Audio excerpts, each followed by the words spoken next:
In the hospital, a man lay dying in a room down the hall. His 5-year-old daughter and I took turns sliding these bright red, blue, green, and yellow beads along the wires on the wall.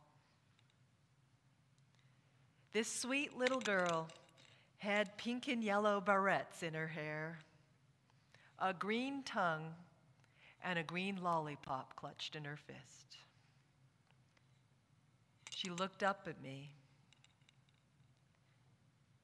Aunt Kara says Daddy's going to be an angel. My heart stopped.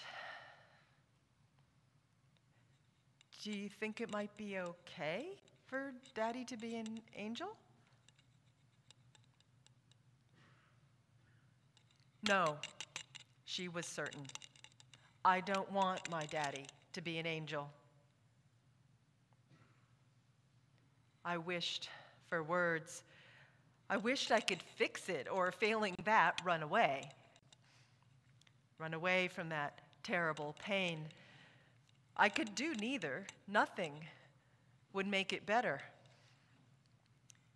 That's a perfectly normal response, that fight or flight response. When something feels bad or wrong or scary, your instinct is to fix or flee.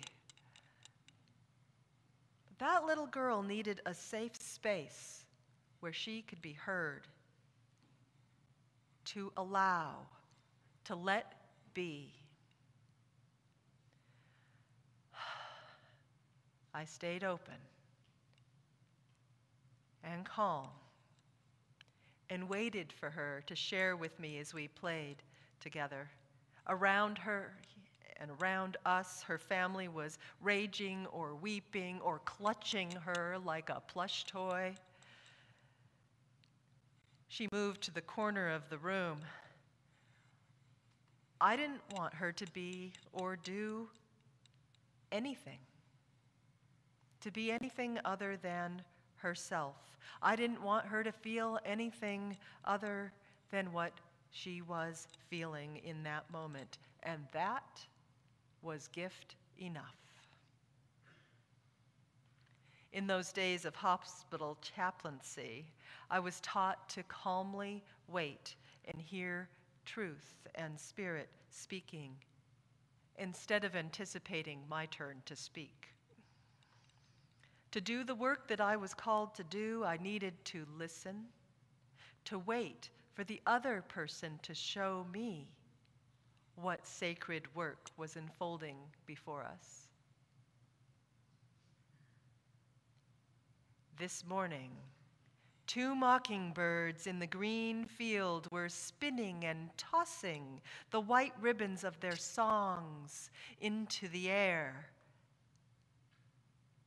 I had nothing better to do than listen.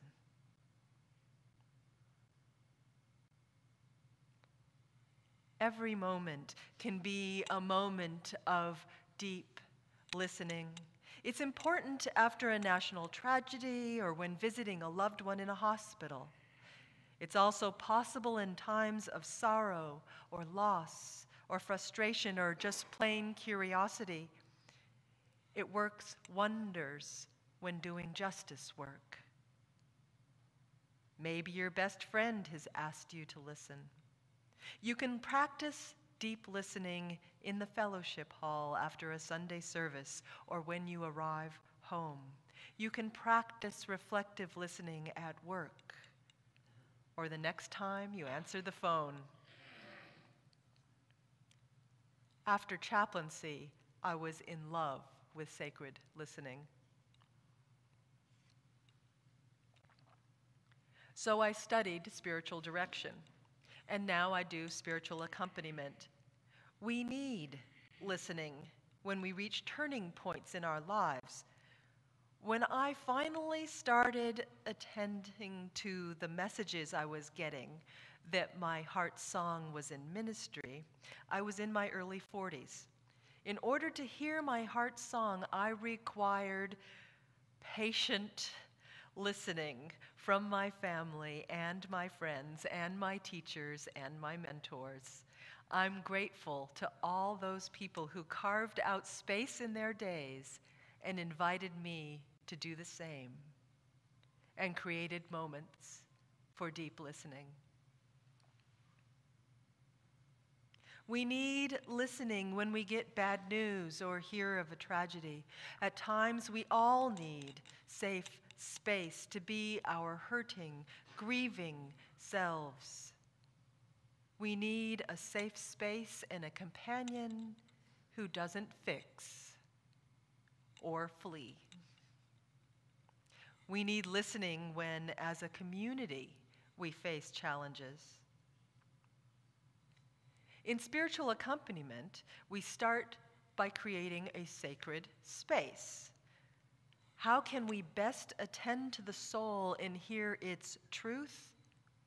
We foster an atmosphere of spaciousness, of underlying peace, of openness and receptivity, of a kind of quiet clarity in which it's easier to allow and let be. This can be difficult for those of us who are older siblings or are in-charge folks, used to getting things done. We must allow things to exist as they are. No control. Part of creating that safe space is confidentiality. The stories you're hearing from me today are either already public or composites or my own story or told with permission. Part of listening is knowing that you cannot share someone else's story because it doesn't belong to you. Another part is creating the separation from everyday life. This is something everyone can do. You can invite and you can hold a space in which truth can be spoken. We can create this listening opportunity with familiar things and familiar actions, these rites, rituals. Create an open state of mind and help ease us into sacred space. Whether the ritual is entering a child's world through play or the lighting of a chalice. Whether the rite is preparing tea for a friend or saying hello and inviting someone in at the door. You can create it through music. My favorite calming ritual is a cup of frozen yogurt. It brings me back to an awareness of my own body. Lighting the chalice signals that we're ready to begin and helps us transition into more meaningful space. Many spiritual directors begin with silence, sitting in meditation. The silence helps us define the borders. Once you've created an intentional space, a sacred space that you will inhabit as you listen, you need to maintain it. This means setting aside all of the things that try to inhabit the space with you. Have you ever tried to have a conversation with someone as they're on their cell phone? It's like having a conversation with half a person. Have you ever had a conversation with someone who was completely there with you, focused on you? It can feel wonderful when someone is actually listening, and it can feel scary. It's scary because when you are truly being listened to, you hear your truth. You're being invited to be your whole self. You can be together in a quiet room and fail utterly to be present. You can be with someone standing at a bus stop and just bring yourself, no distractions. You can be completely and simply there, listening. My supervisor, Sister Mary Jo, calls that grocery store line spiritual direction. Yes, grocery line spiritual direction is a thing. Part of the work of a congregation is to listen, to attend to the heart song of the community. Your work is to listen together, to discern together what is the work that lays before you. What are you called to do as a community? What is your heart's song? What will it look like to sing the community's heart song together, loud and strong? It was a huge transition for me when I decided to pursue professional ministry. Even now that I feel like I've found the work that I must do, the work that has been waiting for me, I'm still searching for the best ways to sing my life. This process of finding words and music of the song for each person and each community that we sing together, this process that hope happens over and over. It can be hard work. It can be joyous work.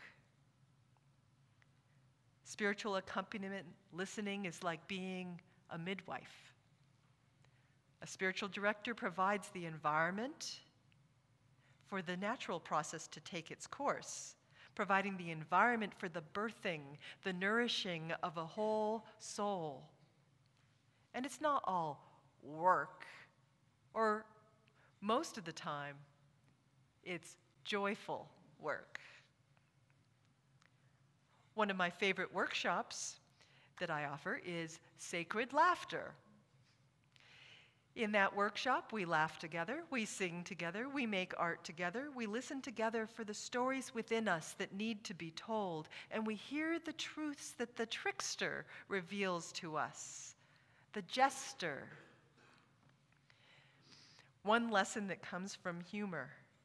Humor often hinges on surprise, on that moment of disorientation when the unexpected happens, the unexpected moment that can shift our whole world in an instant. Like when you hear the hills singing back to you. The stories about Coyote the trickster usually involve Coyote being a careful listener and then doing something surprising. There is so much joy in listening. I shared a laugh with the woman who was recovering from a fall down 18 concrete steps. When she woke from her coma, her first words were, "Objects in motion tend to remain in motion."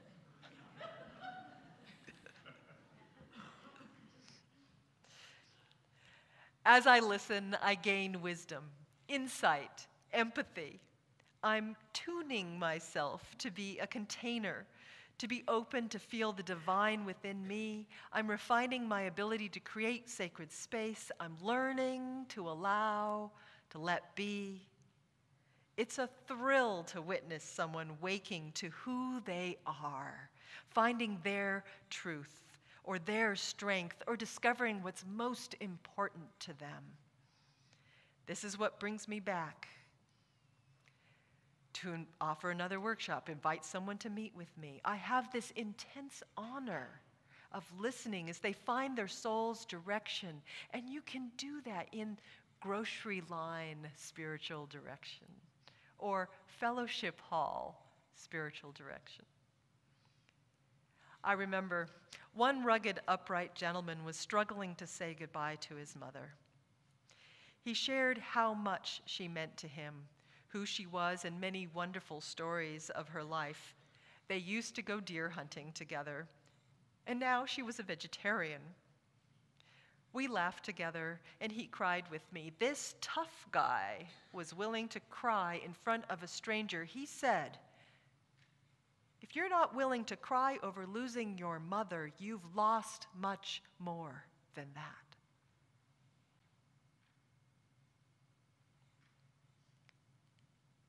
And we are not alone. Listening isn't done in a vacuum. The act of listening is by its very nature something done together. We spiritual directors talk about there being an empty chair in the room with us. That third chair contains potential, contains the sacred, contains the spirit of life, contains wisdom, and the constant invitation to joyful truth. When I was serving on the board of trustees at the congregation in Ithaca, New York, we kept an empty chair at the table with us there. An artist in the congregation decorated the chair. And the empty chair represented everyone who was not physically at the table with us. The people who were hard of hearing, the people under 30 years of age, anyone who needed a voice. We paused and we listened to the chair before every decision. The process of relating to each other is also the process of relating to that which is greater than ourselves. Yes, I've learned we're never truly alone. The family of humanity, the family of nature, the universe, God, Spirit, there are many names.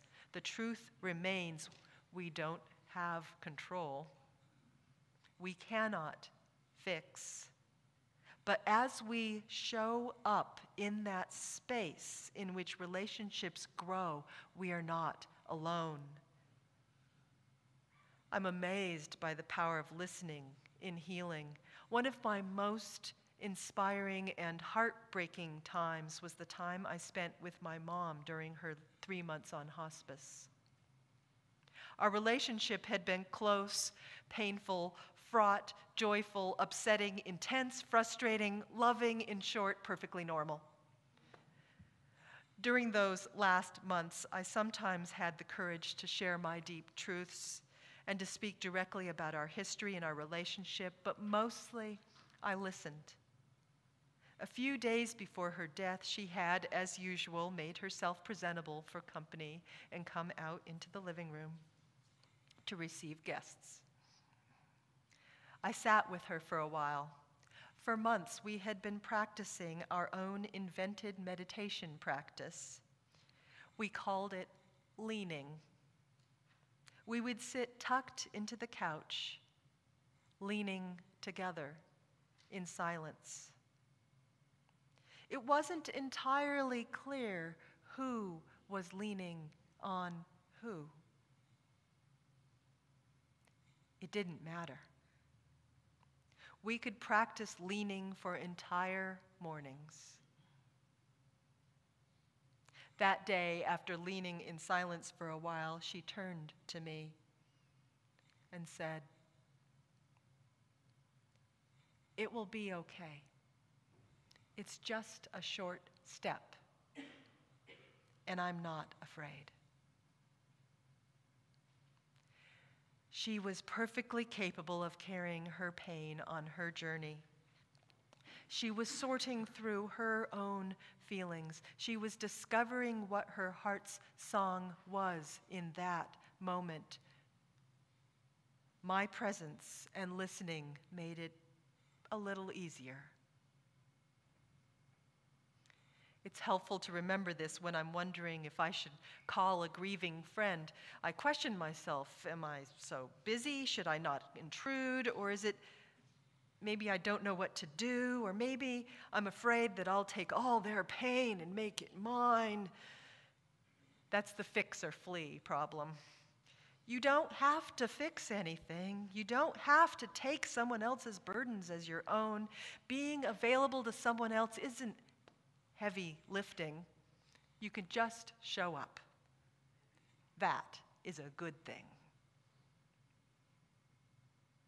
Father Henry Nouwen says, "What matters most, what transforms, is the influence of a humble, vulnerable witness to the truth." I can be humble. I can leave my magic wand at home.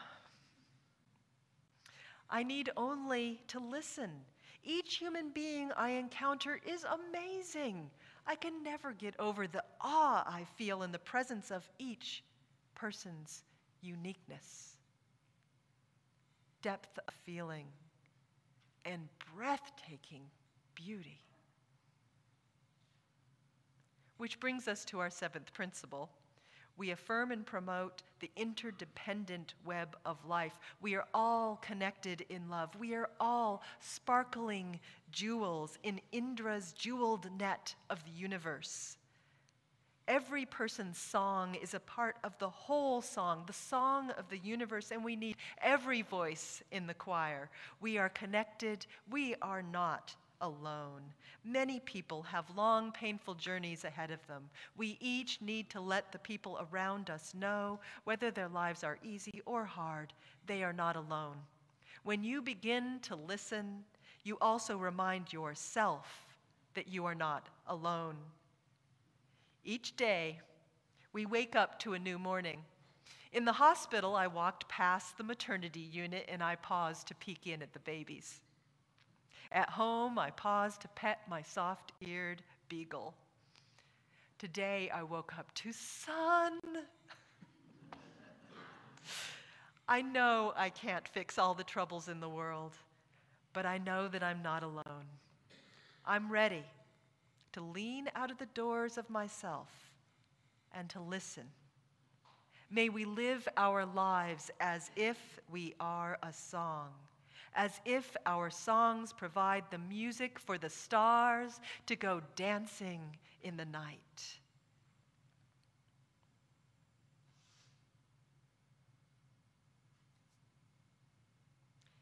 Each day, when you open your door, may you know you are rich in your willingness to be attentive.